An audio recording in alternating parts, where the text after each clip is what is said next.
인격이라고 할 수 있는 모든 사람의 인격을 존중해서 내 목적의 수단이 아니라 그 사람의 인격 자체를 목적으로도 대하라고 하는 이런 양심의 소리에 따라서 이제 신고하는 것을 말하고 이런 양심의 목소리에 따라서 신고를 했다면 그의 동기는 순수한 행동이라고 말할 수 있겠고 아까 말한 초월적이고 예지적인 그죠? 예, 그런 자유의지에 의해서 이루어진 순수한 동기에 의한 결단이라고 말할 수 있겠고 따라서 그 행동은 도덕적으로도 선한 것이고 뭐 실존 철학의 관점에서 보자면 그는 본래적인 실존 내로 나간 것이다. 인간다운 삶으로 나간 것이다라고 말할 수 있겠다. 그러나 우리가 아래 얘가 이제 세 가지의 예를 들면 이 세 가지 예들은 정도의 차이가 있지만 점점 더 불순하고 악한 것으로 나가는 이 정도 차이가 있지만 사실은 동기가 다 악하다고 말할 수 있겠다. 그래서 결과는 적법한 행위일지 모르지만 왜냐하면 다 신고했기 때문에 결과는 다 신고했다 하더라도 이렇게 순수한 동기에 의해서 이루어지지 않은 행위는 선하다고는 말할 수 없다. 자, 그래서 우리가 첫 번째는 어떤 경우가 있을 수 있겠냐면은, 우리가 나약한, 경우. 예를 들면, 우유부단해서 결정을 못하고, 안절부절하다가 어머니나 친구한테 전화를 하는 거예요. 그랬더니 엄마가 하는 얘기가, 야, 이놈아, 너는 어제 공부도 안 하고 뺀질뺀질 놀다가, 결국은 지금 가서 시험을 본다 해봐야 넌 좋은 점수 안 나온다. C나 뭐 D나 나오게 생겼다. 그러니까 차라리 나중에 리포트를 낸다거나 재시험을 치는 게 더 유리할 수 있을 테니까 지금은 신고를 해가지고 보상금을 받는 게 너한테 유리해. 차라리 그렇게 신고나 해. 그게 너의 앞가름 하는데 더 유리한 행동이다. 자, 이렇게 충고를 해줬다, 엄마가. 자, 그래서 그는 시험을 가는 걸 포기하고 신고를 했다. 자, 그렇다면 결과적인 것은 적법하고 올바르다고 사람들은 생각할 수 있겠지만은 이 행동을 그러나 그 동기는 선하다고만 말할 수 없다. 어머니의 그 충고에 따른 것인데 그 어머니의 충고는 사실 상당히 이해관계, 이해타산적인 것이었죠. 계산적인 이익 계산에 의한 것이었기 때문에 순수하게 어떤 그 피해자를 정말 내 몸처럼 여기고 내 마음, 내가 그 사람의 인격을 하나의 목적으로 대해서 신고했다기보다는 내가 보상금 타는 게 유리하고 내가 시험을 미루어서 다음에 치르는 게 유리하다라는 판단에 따라 신고했다고 말해야 되기 때문에 이것은 이해타산적인 것이지 결코 동기가 선하다고 말할 수 없다는 거예요. 순수하고. 더군다나 또 그것은 나약하다고 말할 수 있는 것은 자신이 그런 결정을 한 것이 아니라 어머니의 말에 따라서 그저 했기 때문에 마마보이다라고 우리가 전문 용어로는 표현한다. 그 다음에 이제 불순한 경우가 있을 수 있는데 이것은 이제 어머니나 친구한테 물어봐가지고 하는 그런 나약한 결정은 아니지만 스스로가 이제 그렇게 어머니의 생각을 그대로 한다는 거죠. 자기 자신이 아까 말한. 그러니까 자기가 이해득실을 따져가지고 갈등 이렇게 하는 이제 내가 저 사람 참 안 됐는데 지금 뺑소니 당한 사람 참 안 됐고 저 뺑소니 친 사람 참 나쁜 놈이다. 그러나 지금 내가 지금 어떻게 하는 것이 유리할까 이걸 계산해 본 결과 저 사람의 저 사람의 인격을 존중해야 된다라는 또는 범행을 저지른 자는 잡아야 된다라고 하는 어떤 내 양심의 소리에 따른다기보다는 이익 계산에 의해서 지금 보는 저 도덕 선생이나 저 철학 가리키는 선생이 매우 순진해서 내가 보면 눈물 연기하면 속을 것 같고 그래서 내가 사실 뭐 양심적으로 신고할 수밖에 없어서 이러고 시험을 못 봤습니다. 그래서 제 시험을 좀 치르게 해주십시오 할 것 같으면 뭐 그래라고 해줄 것 같다라는 것이에요. 계산해 보니까. 그리고 이제 우리가 보험 회사라든가 또 경찰이라든지 이런 쪽에서 보상금을 줄 수도 있고 또 피해 가족이 나에게 또 신고해 줬으니까 고맙다고 보상금을 줄 수도 있고 또 사회의 어떤 봉사 경력이 될 수도 있고 또 모범시민 표창을 받으면 명예도 없고 또 나중에 뭐 여러 가지로 평판이나 스펙이나 뭐 취업하는데도 내가 뭐 모범시민 표창 받은 게 뭐 이익이 될 수도 있겠다. 뭐 이렇게 생각해서 신고를 했다. 자, 이것은 전문 용어로 말하면 내숭이라고 말하는 것이죠. 겉으로는 양심적인 듯이 울먹이면서 제가 그래서 시험을 못 봤습니다라고 이제 만약 했다면은 그거는 내숭을 떨고 있다라고 말하는 것이죠. 속으로는 호박씨를 깠다. 이런 표현을 쓰는 것이고. 자, 그 다음에 우리가 사악하다라는 경우가 있을 수 있다. 동기가 신고를 해도 그 경우는 어떤 것이냐면 아주 원리 원칙적으로 그가 그런 삶을 사는 사람이 있을 수 있다는 거예요. 예를 들면 나는 어떤 경우에도 항상 나의 쾌락을 최고의 가치로 생각하고 행동하라라는 것이 내 삶의 원칙이다. 그래서 내가 이 사건을 기회로 해가지고 완전 범죄를 한번 시도해보자. 오히려 저 사람은 이제 뺑소니 쳤지만 나는 또 나대로 완전 범죄를 여기서 노리고 내가 사실 좀 기분 나쁜 그 나에게 불쾌감을 줬던 어떤 친구가 하나 있었는데 이 녀석한테 내가 그럼 복수를 한번 해볼까 이런 생각을 하면서 현장에 피를 이제 손수건에 묻혀가지고 피해자를 존중하기 때문에 그의 인격을 존중해서 신고하는 게 아니라 자신의 여기서 쾌감을 어떻게 보면 얻기 위해서 예를 들면 그동안 억울했고 불쾌했던 친구에게 복수해서 쾌감을 내가 누리기 위해서 현장에 피를 손수건에 묻혀가지고 비닐봉지에다가 담아서는 경찰서에 가가지고서는 신고할 때는 그런 걸 보여주는 게 아니라 이제 자기가 원한을 맺힌 자기를 불쾌하게 했던 친구의 차량 번호를 호의로 쏘고 그 친구의 차를 차량 조회를 할 수 있다는 거죠. 요즘은 차량 번호를 외우고 있기 때문에 그럼 차량 번호를 조회해가지고 추적해가지고 그 주차한 곳에 가서 그 자기가 봤을 때 목격한 대로 그 사람과 부딪혔던 차 부위를 예를 들면 왼쪽 앞 헤드라이트하고 부딪혔다던가 이러면 이걸 보고 가서 왼쪽 헤드라이트를 찌그러뜨리고 자기가 가져갔던 피 묻은 손수건을 거기다가 문지른다는 거죠. 그래가지고서는 만일 이것이 이제 신고가 그래서 성공된다면은 자신은 사회적으로도 평판이 좋은 뺑소니범을 신고한 사람이 되고 또 여러 가지 아까도 말한 이익을 누릴 수도 있다는 것이죠. 보상금도 받고. 근데 만일 이것이 이제 이렇게 성공해가지고 자신이 이런 완전 범죄가 또 이루어져서 자기도 다른 그 친구가 알리바이를 대지 못하고 예를 들면은 누명을 써서 만일 그 형을 살아야 된다면은 자기는 이제 쾌감을 누리면서 복수의 쾌감을 누리고 또 이익도 얻는 평판도 좋은 어떤 이익을 누릴 수 있는 자 이런 여러 가지의 이익을 얻겠지만은 그 마음의 내면이나 인격은 가증스럽고 악랄하다라고밖에 얘기할 수 없다. 그래서 전문 용어로서는 이런 사람들을 영악하다 이렇게 얘기하죠. 그래서 결국은 우리가 결과적으로는 결과적으로는 우리가 법에서는 이제 결과를 가지고 따지지만 주로 우리가 결과적으로는 적법한 이런 신고를 했다고 해도 그의 동기는 선할 수도 있고 악할 수도 있다. 자, 그래서 우리가 이 칸트의 이 도덕 법칙은 결과만을 중요시하는 것이 아니라 동기를 중요시한다고 그랬죠. 그래서 우리가 결과만을 중요시하는 것이 이제 공리주의의 도덕 원리라고 한다면 공리주의의 도덕 원리는 쾌락주의라고 그랬죠. 쾌락을 극대화하는 것이 도덕적인 선이다. 따라서 쾌락을 극대화하라는 것이죠. 모든 경우에 있어서. 그리고 그것을 이익 계산에 의해서 좀 더 많은 쾌락, 좀 더 많은 이익을 계산해서 그 결과 하는 것을 택하라는 것이고 계산적으로. 그래서 결국은 최대 다수 최대 행복이라고 표현하는 최대 이익을 달성하라는 것이죠. 이것이 이제 공리주의가 말하는 쾌락의 원리가 되겠습니다. 그런데 이것은 오늘날 경제 왕국의 원리고 또 정치적인 어떤 판단을 하거나 정책을 만들어내는 어떤 원리가 될 수도 있을 거예요. 그래서 오늘날 우리 사회를 지배하는 경제적으로나 정치적으로 지배하는 가치 판단의 기준이 또는 원리가 될 수 있는 것들이 대부분 공리주의에 기반하고 있다고 볼 수 있는데 그러나 이제 칸트는 이것을 견제하고 성찰하면서 비판적인 성찰을 통해서 동기가 사실은 도덕의 관점에서는 중요하다 더 얘기한 것이죠. 그래서 쾌락주의의 원리를 견제하는 것이 이제 양심의 원리라고 볼 수 있겠다면 이것이 이제 보편적인 어떤 입법의 기준이 되는 것이다. 우리가 사실 헌법도 가장 최상위의 성문법 우리가 기존의 이런 성문법상 최상의 법을 우리가 헌법이라고 한다면 그 헌법을 규정하는 더 상위의 법이 있다고 한다면 그것은 뭐냐면 양심법이라고 하죠. 그래서 양심은 보편적인 입법의 원리가 되는 것이죠. 근데 칸트가 말하는 도덕 원리도 결국은 내 의지의 준칙이 보편적 입법 원리에 타당하게 행하라. 자, 이것도 결국 이 사람들의 어떤 신조나 삶의 규칙이 양심의 원리에 맞게 행동하라는 얘기라고 바꿔줄 수 있겠다. 모든 사람이 동의할 수 있는 보편적인 이런 법의 원리라는 것은 또 헌법이 기초할 수 있는 그러니까 그 기준이 될 수 있는 원리라는 것은 모든 사람이 동의할 수 있는 것이어야 되는데 그것은 개인의 어떤 이해관계와는 초월할 수 있는 것이어야 되겠죠.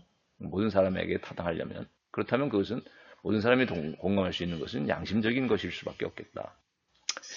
그래서 칸트의 첫 번째 도덕 원리의 정식화된 이 제1정식이라고 할 수 있는 도덕 법칙도 바로 양심의 원리를 얘기하는 것이라고 할 수 있죠.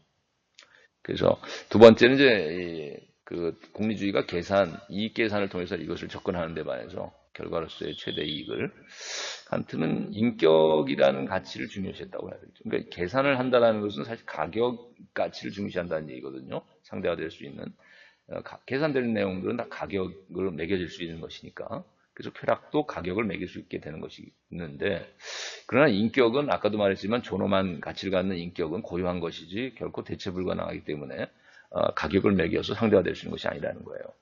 그래서 인격을 수단으로만 대하지 말고, 즉 수단으로 대한다는 것은 가격으로 대한다는 얘기일 수도 있겠죠. 왜냐하면 모든 우리가 도구나 수단이나 이런 물건이나 상품들은 다 어떤 우리 삶의 수단으로서 얘기될 수 있고, 그것은 가격을 붙일 수 있는 것이기 때문에 인격을 수단으로만 대하지 말고 목적으로도 대하라는 것은 사람을 가격으로 매겨서 상대화해서 계산하려고 하지만 말라라는 것이죠. 그래서 이런 가격 가치나 계산할 수 있는 가치에 비해서 존엄한 가치로서의 인격을 칸트가 강조하는 원리가 바로 인격성의 원리고, 이것이 제2의 도덕 법칙의 정식화죠. 모든 사람의 인격을 수단으로만 대하지 말고 목적으로도 대하라는 것이. 자, 그 다음에 이제 세 번째가 우리가 이제 공리주의의 원리는 최대 이익을 추구하라는 원리가 되는데, 경제 왕국의 논리라고 그랬죠. 또는 정치적인 어떤 논리일 수도 있겠는데, 이것은. 그러나 우리가 칸트가 여기에 대해서 성찰을 통해서 이제 비판적인 제안을 가려고 했던 것은, 그러나 우리가 도덕적 가치를 추구하는 관점에서 보자면은 최대 이익이라는 것은 경제적 가치지만은 이게 도덕적 가치와 동일시만은 될 수 없다. 그래서 도덕적 가치라는 것은 도덕적 사회를 만들어가는 데서 찾아져야 되는데, 이것을 칸트는 이제 목적의 왕국이라고 얘기한 것이죠. 그래서 모든 사람이 인격으로서 대우받는 사회가 이제 목적의 왕국인데, 그래서 모든 사람을 목적의 왕국의 입법자이자 구성원으로서도 대하라. 그러니까 모든 사람이 이런 도덕적인 사회에 이런 양심적인 법을 설립할 수 있는 자고, 또 즉 헌법을 개정할 수 있는, 발의할 수 있는 자일 수도 있겠다는 거죠. 오늘날 현대화식으로 이해하자면 모든 사람은 이런 도덕적인 세계, 도덕적인 사회의 입법자다. 또 모든 사람 따라서 또한 이런 도덕적 사회의 그 법을 따르는, 양심법을 따르는 그 구성원이기도 해야 된다는 것이죠. 그렇게 모든 사람을 대하라는 거예요. 존중하고 대하라는 거죠. 그래서 이 최대 이익의 원리, 경제왕국의 논리에 대해서 칸트는 도덕적인 그 인격이 모든 사람들의 도덕성이 보장되고, 모든 사람의 이런 도덕적인 그 인격자로서의 입법 능력과 거기에 준수할 수 있는 능력으로서의 구성원으로서의 어떤 자격, 자, 이것들을 인정받는 그런 나라, 그런 사회를 추구해야 한다는 것. 그러니까 경제적인 공화국만을 추구하지 말고, 이런 목적의 왕국이라는 것은 도덕적인 공화국, 도덕적인 사회, 도덕적인 세계를 향해 나아가는 그런 방향으로 도덕적인 원리가 모든 사회에게, 모든 사람들에게 제시돼야 된다는 것이죠. 그래서 우리가 이제 이 교재 보면 불량 재료로 음식점을 경영하는 사람의 예를 들었죠. 그런 사람은 우리가 공리주의 관점에서는 쾌락 극대화의 원리에 따라서, 또는 자기 이익 극대화의 원리에 따라서 불량 재료로 맛만 나오게 된다면요, 좋은 맛만 나오면 그건 모든 사람의 입맛에 맞고 좋은 쾌락을 줄 수만 있다면, 불량 재료로 만들든 양심적인 재료로 만들든 무슨 상관이냐, 이런 것이 이제 공리주의 관점에서는 결과적으로 모든 사람에게 쾌락을 주고 입맛만 맞으면, 싼 값으로 우리가 단맛을 내기 위해서 예를 들면 설탕 대신에 사카린을 사용하든 어떤 인공적인 조미료를 쓰든 무슨 상관이 있냐, 단가를 낮추기만 하면 오히려 자기 이익도 되고 다른 사람들에게 쾌락도 주고 한다면, 돈벌이도 되고 한다면 최대 다수 이익을 낼 수 있는 거 아니냐. 그러나 칸트의 관점에서 보자면 이런 불량 재료로 음식을 만든다든가 설탕 대신 사카린을 쓰는 그런 경우가 있다면, 그것은 보편적인 법의 원리라고 할 수 있는 양심법에 저촉될 수 있겠다. 그래서 당신이라면 자신의 자식과 자기 그 가족들에게, 자녀들에게 귀한 음식을 먹이려고 하지. 그래 좋지 않은 재료, 화학 조미료라든지 예를 들면 사카린 같은 걸로 단맛을 낸다든가. 자, 이런 것들로 그것이 과연 자기의 가슴에 손을 얹고 양심적으로 생각해 보면 과연 이것이 타당하겠는가라는 이제 질문을 할 수 있다는 것이죠. 그다음에 앵벌이나 사기나 도둑질 같은 이런 행동들. 자, 이건 범죄인데, 이런 범죄라는 것은 결국 다른 사람들의 권익을 침해하는 행동이라는 것이죠. 이것이, 그죠? 인격을 무시하는 행동이고. 그래서 한 사람을 사기치고 도둑질을 하고 또 어린 아이의 인격을 수단화해서 돈벌이 수단으로 삼아서 앵벌이를 시킨다든가. 그 다른 사람의 인격을 또 자신의 이익의 수단으로만 생각해서 거짓말을 해가지고 그 사람의 권리와 이익을 빼앗고 내가 부당하게 이득을 더 취한다라고 한다면 이것은 타인의 인격을 수단화하는 것이고 결코 그 사람의 인격을 존중하고 목적으로 대한 것이 아니겠죠. 사기치는 사람이. 도둑질도 마찬가지겠죠. 그 사람의 소유를 존중하지 않은 것이 되고 그렇다면 그 사람을 내 어떤 이익의 도구로만 보는 것이지 그렇지 않고서야 남의 것을 도둑질할 수 없지 않겠는가. 또 그것이 보편적인 양심의 소리에 어긋난 행동이지 결코 타당한 행동일 수 없겠죠. 도둑질하는 행동이. 자살이라든지 살인이라는 행동도 결국 그렇다는 거예요. 칸트 관점에서 보면. 자살이라는 것은 자신의 그 인격이라는 것은 존엄한 것이고 자신의 인격은 또한 고유한 아주 말하자면 무조건적인 어떤 의미를 가질 수 있는 가치를 갖는 건데 그것을 어떤 조건에 상대화시켜서 제거하는 것이 자살이라는 것이죠. 그러니까 예를 들면 내가 지금 좀 불쾌하고 내가 지금 좀 몸이 쑤시고 아프고 남에게 어떤 피해를 당해서 예를 들면 괴롭다든가 이런 것 때문에 만일 자신의 목숨을 앗아가 버리는 것이 자살이라면 자신의 인격은 어떤 사람의 어떤 나에 대한 모욕이나 나에 대한 어떤 손해를 끼친 그런 행동 그런 것만 가지고 좌지우지 될 수 있을 만큼 그렇게 상대가 될 수 있는 작은 가치를 갖는 것이 아니고 그 자체로서 고유하고 존엄한 대체 불가능한 무제약적인 어떤 의미를 가질 수도 있는 것이 나의 인격인데 그 고귀한 인격을 갖다가 누군가에 의해서 내가 한번 손해를 당했다든가 사업이 한번 실패했다는 것 때문에 자살한다면 그것은 자신의 그 고귀한 인격을 존엄한 인격을 존중하는 것이 아니라 자기 삶의 어떤 자신의 쾌락의 수단으로만 대한 것이밖에 아니다. 자, 그래서 결국 자살하는 행동이나 또 살인하고 타인을 살해하는 행동은 더 말할 것도 없겠죠. 그것도 타인을 인격을 존엄한 존재로서의 인격을 목적으로 대하는 것이 아니라 어떤 자기 이해관계의 수단으로서 제거해버린 것이기 때문에 결국 살인이나 자살을 다 칸트 입장에서 보면 나의 인격이나 타인의 인격을 수단으로 대한 것이 되어버리는 것이죠. 목적으로 대한 것이 아니라. 그래서 칸트 입장에서 보자면 자살도 살인도 도덕적으로 정당화될 수 없는 것이죠. 악한 행동이 되는 것이죠. 근데 이제 공리주의 관점에서는 다를 수 있어요. 공리주의 관점에서는 이익 계산을 해서 내가 나의 그 전체적인 이익을 위해서 내가 자살하는 것이 유리하다 생각해서 내가 자살하는 것을 도덕적으로 정당화된다고 생각하는 것이 이제 공리주의자일 수도 있겠고, 살인이라는 것도 예를 들면 한 사람의 아까 전당포 노인을 살해하는 것이 사회적인 부를 위해서 사회적인 경제 활동을 하는 데는 하등 손해가 되는 게 아니라 오히려 그가 가지고 있었던 전당포 노인이 가지고 있었던 예를 들면 금고 속에 있던 그 금은 재화들을 가난한 유능한 또 사업자들에게 나눠줘 가지고 사업을 활성화시켜서 경제를 발전시키는 것이 사회 전체의 최대 이익, GDP를 끌어올릴 수 있는 길이다고 생각한다면 전당포 노파 한 사람의 살인이라는 것도 도덕적으로 정당화된다라는 것이 이제 공리주의적인 관점일 수 있겠죠. 경제적인 마인드일 수 있겠죠. 그래서 우리가 이런 공리주의냐, 어떤 칸트의 이런 동기주의냐, 결과주의냐에 따라서 이게 우리가 도덕 법칙을 어떻게 보느냐에 따라서 사실 이런 모든 사례들에 대한 평가가 달라질 수 있을 것이다. 자, 우리가 넘어갑시다. 자, 우리가 이제 근대 철학, 두 번째 주제인 근대 철학을 소개하는 것인데, 크게 사조로 보자면 계몽주의하고 낭만주의라는 얘기를 지난 시간에 했었죠.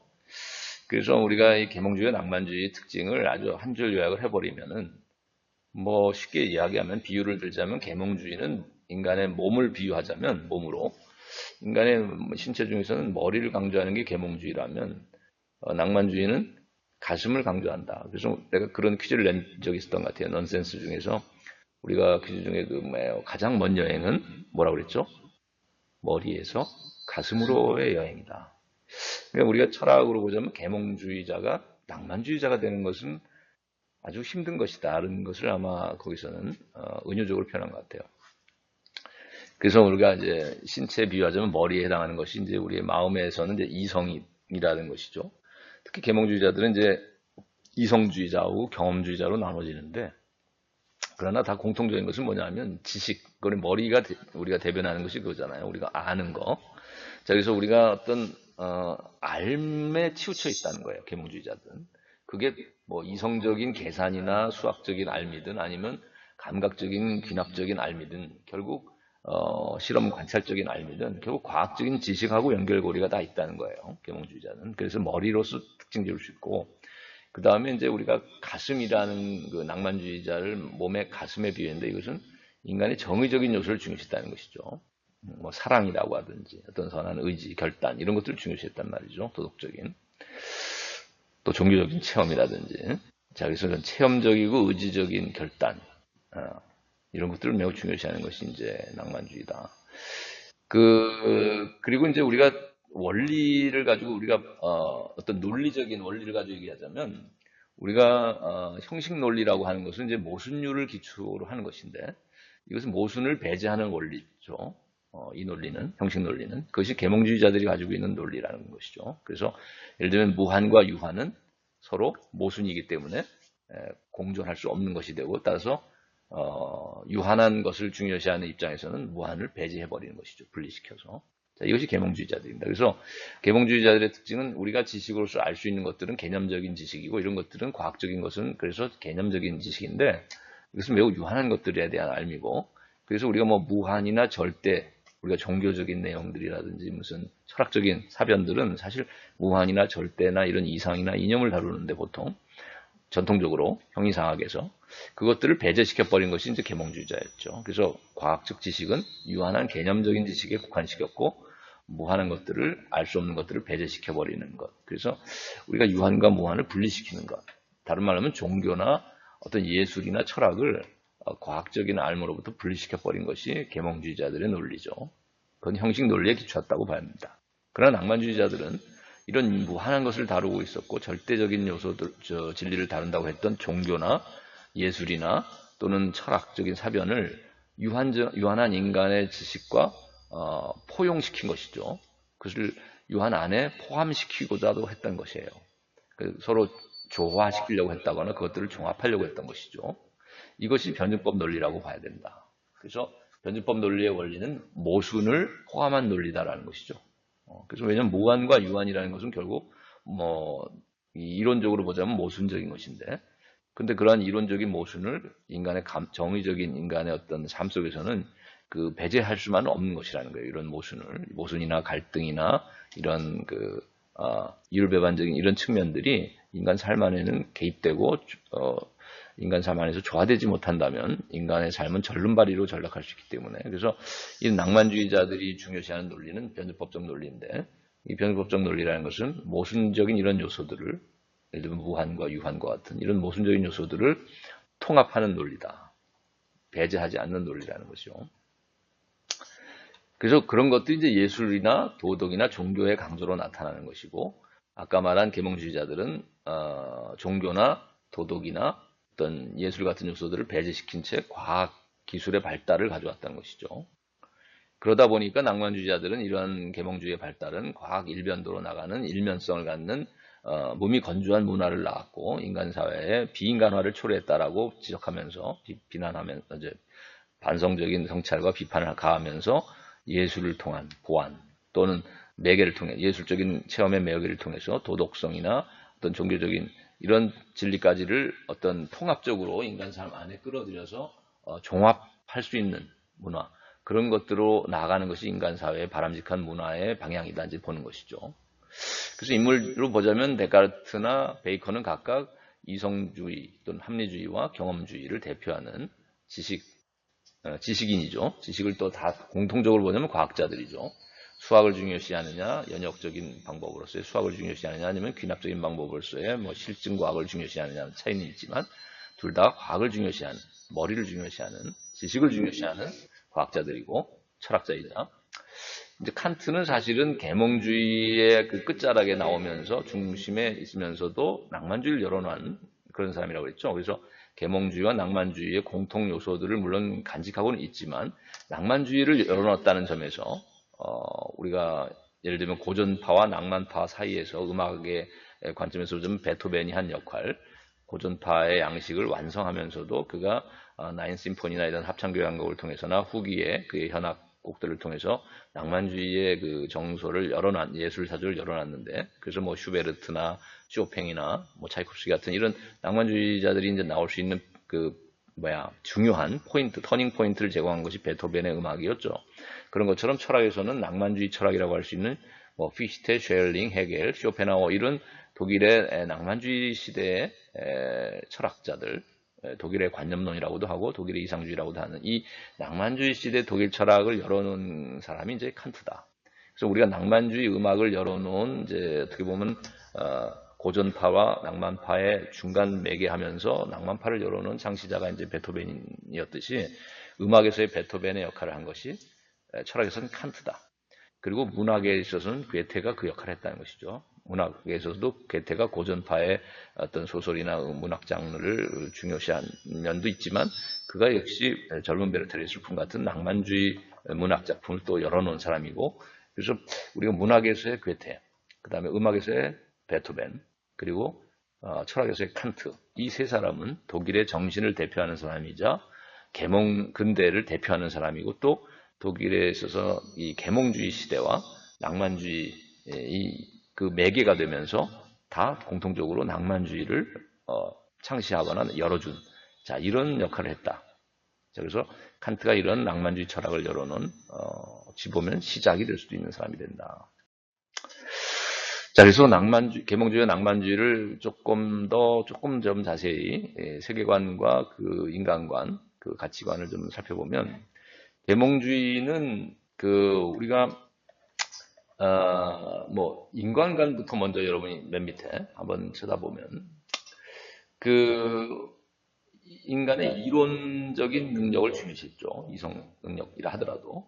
그래서 데카르트가 이제 이성주의자고, 뭐 베이컨은 경험주의자라고 했지만 인간의 감각 능력을 중요시했지만, 둘 다 공통적인 것은 뭐냐면 과학적인 이런 이론적인 지식을 게 원천이 될 수 있는 것으로서의 이성, 그리고 감각적인 감성, 이런 걸 중시했다고 봐야죠. 그래서 결국 이런 지식, 아는 것이 힘이다라고 얘기하는 것처럼 베이컨이 이런 지식을 중요시했다는 점에서는 공통적인 것이고, 이론적인 측면을.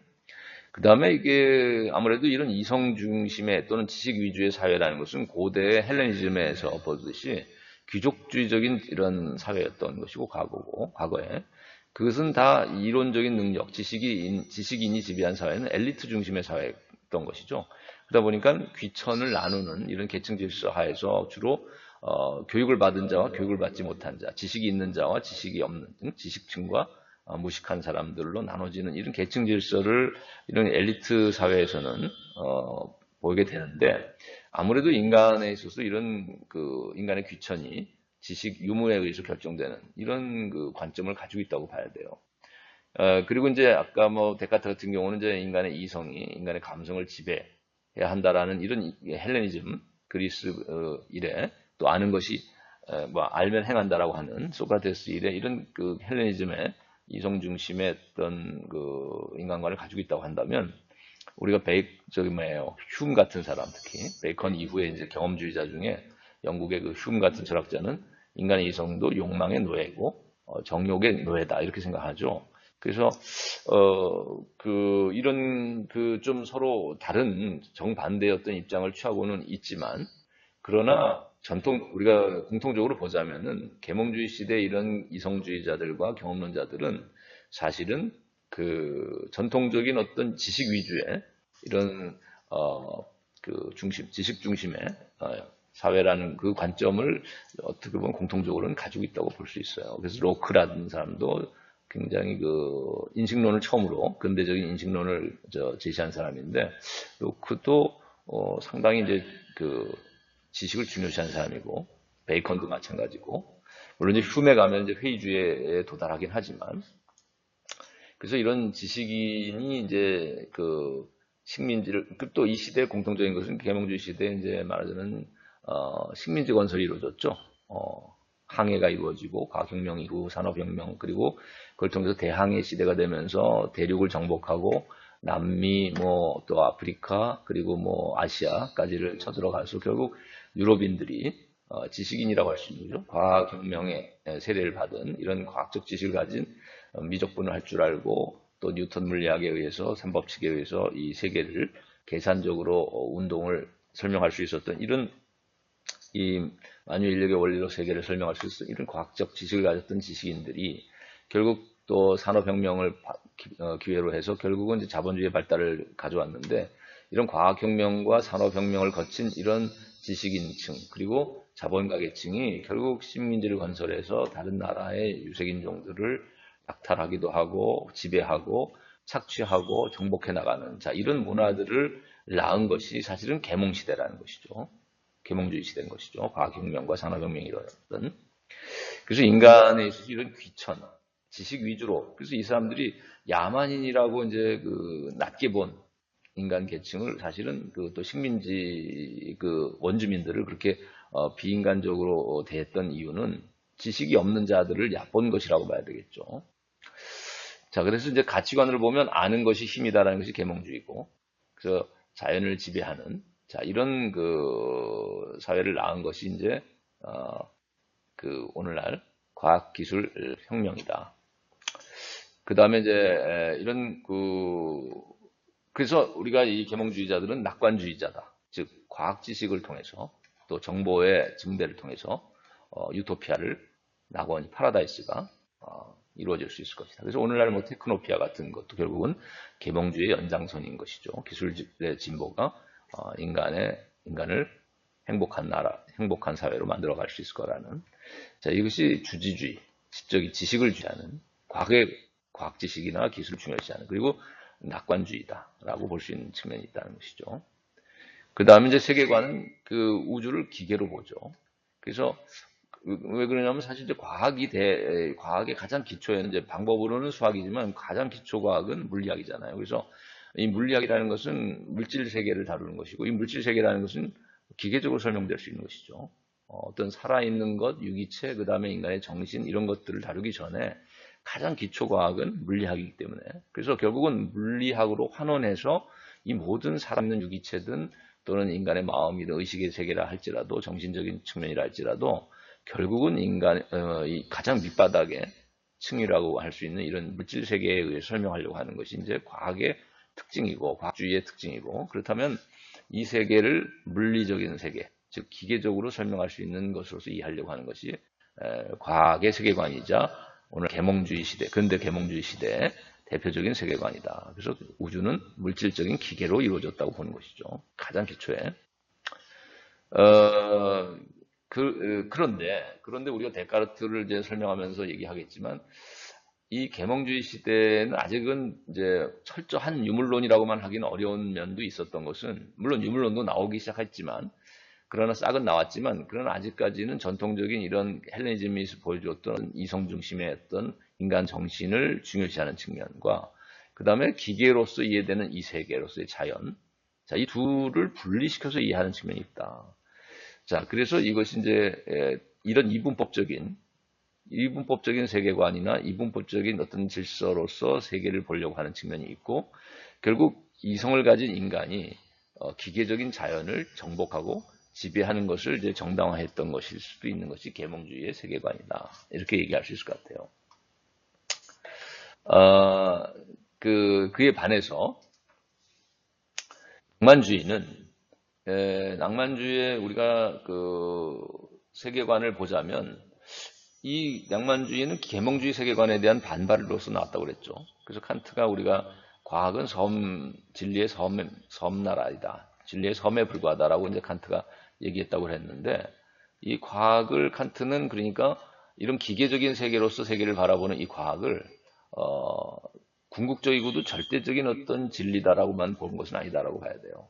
오히려 섬 바깥에는 무한히 펼쳐진 도덕의 세계와 예술의 세계가 있을 수 있겠는데 이 과학의 세계보다 더 큰 세계가 도덕의 세계고 예술의 세계가 훨씬 더 깊고 넓고 높은 세계일 수 있다는 것이죠. 그래서 섬 주변에 무한히 펼쳐진 바다에 해당하는 것이 바로 이런 도덕의 세계이고 예술의 세계다.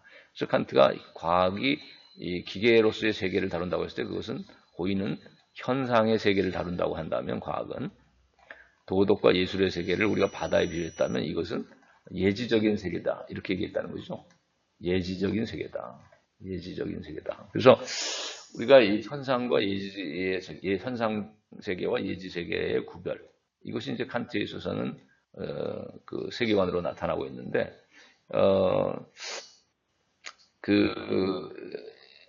우리가 이제 그 다음에 또 이 두 가지를 그러면 분리시키고 끝나는 것이 아니라 우리가 사실 이런 분리라는 것은 어느 정도 데카르트에서도 이분법적 세계 속에서 인간의 이성적인 측면으로서 바라볼 수 있는 인간의 또 정신, 인간의 이성으로서 얘기될 수 있는 이런 정신이라는 측면하고 기계로서 이해된 자연을 분리시켰다고 그랬잖아요. 이런 면에서 현상과 예지세계라는 칸트의 구별도 자연과 이런 이성의 구별하고도 연결고리가 있는 것이 사실. 그러나 낭만주의자들의 특징은 뭐냐면 이렇게 분리시키는 것이 계몽주의라면 두 개를 분리시켜서 일방적으로 지배하려고 하고 정복했던 것이 계몽주의 세계관이라고 한다면 이쪽을 낭만주의는 이 두 개를 어떻게든 조화시키려고 한다는 것이죠. 조화 중요시된다.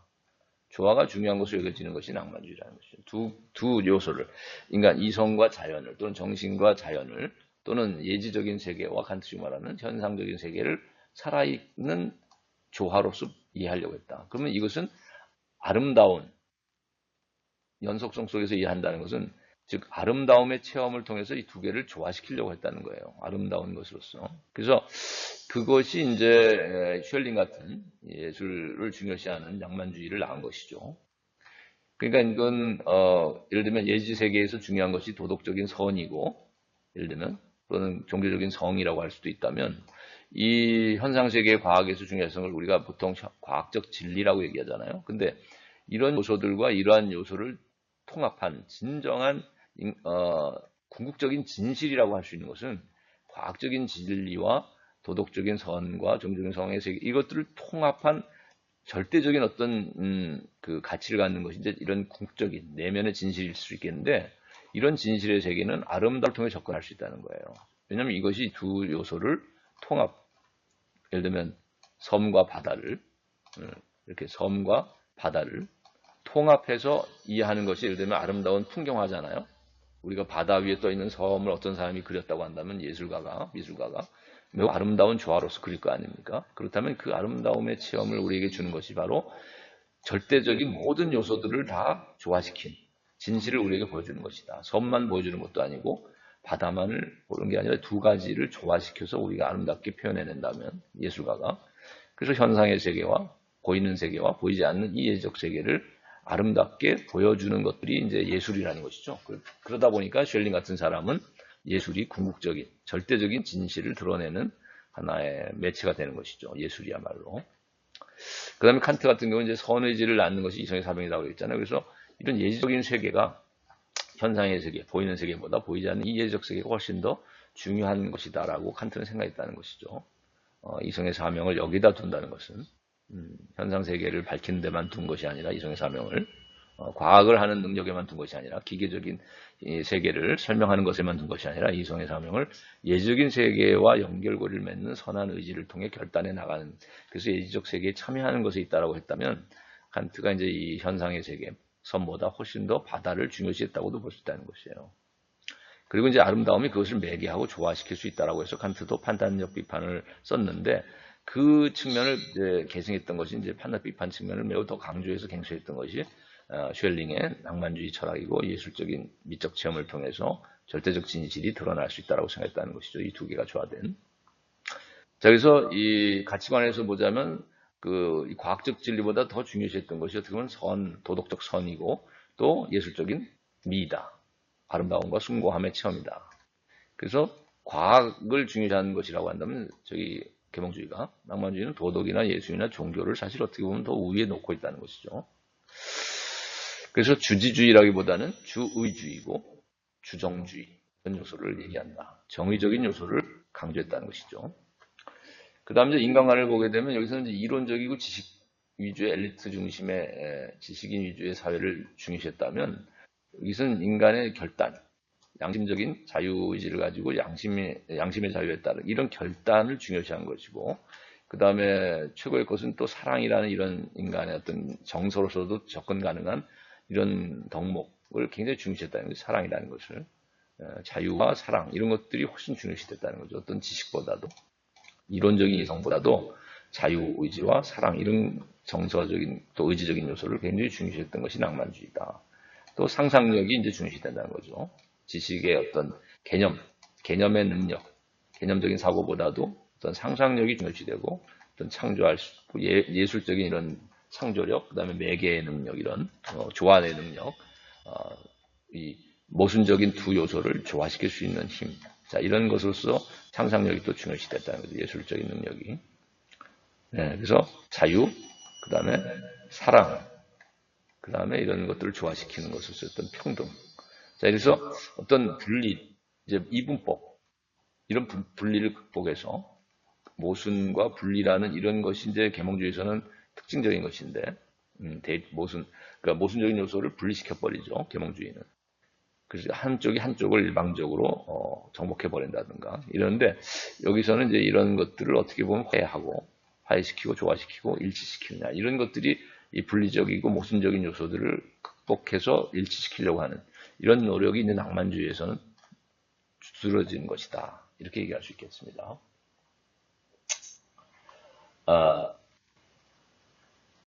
네, 자, 그래서 우리가 이제 세부적으로 이제 철학자들을 조금 언급하려고 합니다. 이제 크게 사조로서의 계몽주의와 낭만주의를 통해서 아마 크게 세계관이나 인간관이나 이제 가치관에 대한 비교를 이미 했고 큰 틀에서 조금 세부적으로 이제 그럼 근대를 특징짓는 계몽주의의 대표로서 데카르트 한 사람을 언급하려고 하고 그 다음에 이제 계몽주의의 정점에 서서 또한 계몽주의를 비판하면서 낭만주의를 열었던 칸트를 중심으로 좀 얘기를 하려고 하는데 데카르트의 중요한 이제 철학책의 대표작이 이제 성찰이라는 책을 썼는데 물론 방법서설이라는 책도 써서 어떤 그 방법적인 의심으로부터 확실성에 도달하고자 했던 그런 그리고 그 방법의 규칙들을 인간 사유에 지켜져야 할 규칙들을 얘기하고 있는데 그것들은 사실